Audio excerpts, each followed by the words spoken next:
Hello and welcome to another SciFirst MovieTalk episode.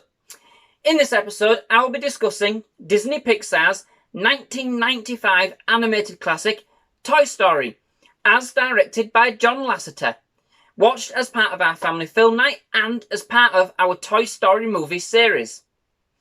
So, Toy Story answers that age-old question that we've all wondered at some point in our lives. What do toys get up to when we're not looking? The movie sees us introduced to Andy, a very imaginative young boy who absolutely idolises a toy cowboy doll known as Woody. What we learn is that when the doors are closed and Andy's not around and nobody's watching, the toys themselves come to life with thoughts, needs and fears all of their own. Woody, being Andy's favourite toy, acts as sort of a leader for the group of toys in Andy's bedroom. Well, we meet the toys on what's probably considered to be one of the worst days for a toy, barring of course Christmas, Andy's birthday.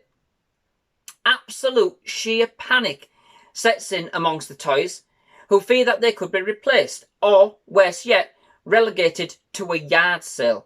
And so the opening of every present is a very, very tense affair. Woody enlists the troops. Well, a bucket of army men. You know those little green plastic men that you thought that you may have had when you were younger? And I'm pretty sure that all parents had the pleasure of stepping on. Well, if not those Lego, equipped with the baby monitor and to go and spy on Andy unwrapping the presents. At the last minute, after receiving what was probably a set of the worst presents a child can get from their friends, I don't know whose Andy's friends were, his mum pulls out a surprise last-minute gift. Pretty much the best present money could buy. A Buzz Lightyear. Buzz quickly becomes Andy's favourite toy, and needless to say, Woody's jealous of all the attention that Andy's showing Buzz, and does actually try to knock him down the side of a cupboard. However, things get botched, and Buzz accidentally ends up getting knocked out of the window instead. With no time to explain his actions, he is whisked away by Andy and taken on an outing to the Pizza Planet. However, an angry Buzz manages to confront him on the journey there, and after one thing leads to another, Woody and Buzz soon found themselves on a perilous adventure to try and reunite themselves with Andy. So, Toy Story is actually the very first fully feature-length, fully computer animated motion picture.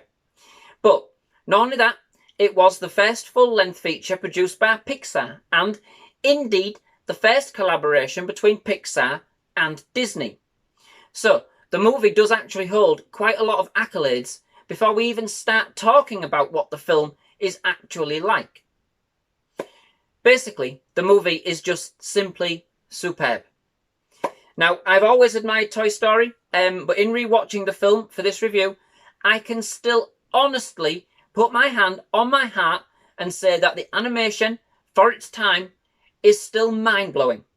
Especially when you consider, at the time of this review, the film is something like 24, 25-ish years old. Now, don't get me wrong, I think even Pixar's surpassed themselves now. Even they would probably admit that the animations being produced these days far surpass what they did in Toy Story. But it's still fantastic to watch, nonetheless, and I wouldn't really say that it feels dated too much. Not at all. The film also proves that not only can the animation be outstanding, but also so can the story at the same time, which is absolutely fantastic to say the least. That an animated film can be ingenious, captivating, and exciting for adults and children alike, and it literally set the world on fire when it was released, and of course opened up a whole new world, pardon the pun, of merchandising possibilities for Disney.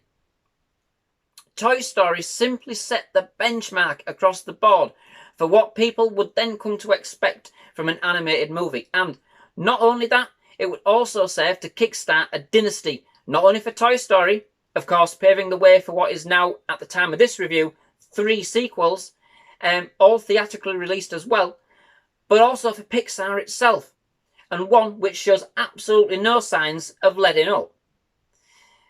The film contains many amazing toy references and visuals. It's almost like a very nostalgic look back into your own childhood. It will certainly bring back a lot of memories. I mean, we've got what we've got. We've got Hot Wheels, a Slinky Dog, Little Bo Peep, a wobbly snake with the hinges on down its span. I think everybody must have had one of them at some point. Mr. Potato Head, Etch-a-Sketch, Trolls, Little Tykes, Speak and Spell, and that's just to name a few. It was absolutely great to see all of these classic toys get their moment on the big screen. Interestingly, though, what I thought was a nice touch when you come to think about it was that even though they had the likes of Mattel and Fisher-Price on board, they chose to develop 2 new characters, Woody and Buzz. I mean, of course, that does tie in with more merchandising possibilities, no doubt. But it was nice to see that there was originality involved in the design of it.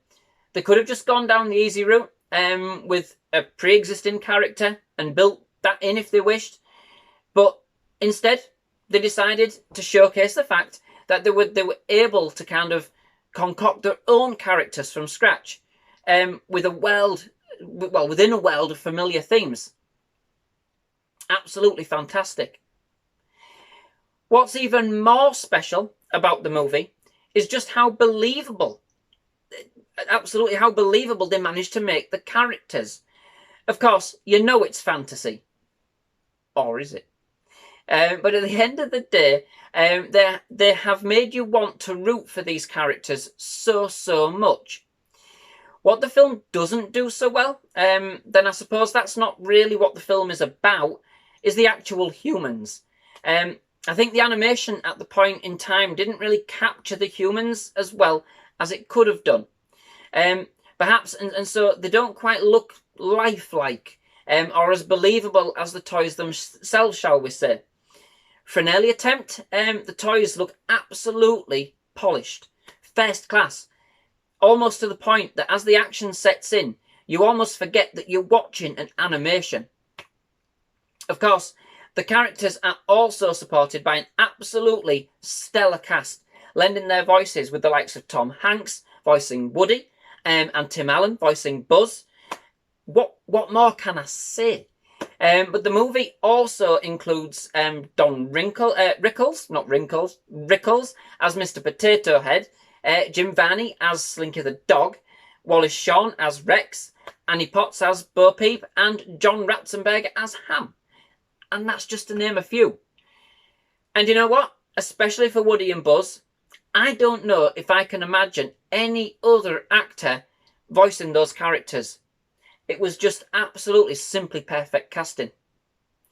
The music deserves a mention too, as it's not all about the animation and story. The soundtrack is actually composed by Randy Newman, with a number of songs, one of which is instantly recognisable, You've Got a Friend in Me, actually sung by the artist. Now, I'm not quite sure if I actually like his music or not. The jury's still out on that one, to be quite fair. But I can't deny that it works very well in the film. So, overall, it's an absolutely delectable family movie, which pretty much ticks all of the boxes. It was groundbreaking animation, which, for me, has withstood the test of time well, and continues to entertain. With some great characters, some fantastic nostalgic throwbacks, and an adventurous story, I can't recommend this film enough if you haven't seen it yet. So, that brings me to the end of this episode. Thank you very much for watching. I do hope you've enjoyed it. If you have, please do leave a like on this video. Please do hit that subscribe button. But otherwise, we do hope to see you again back at SciFirst MovieTalk for more movie reviews, trailer reactions, movie game style play. But yeah, thank you for watching. Goodbye.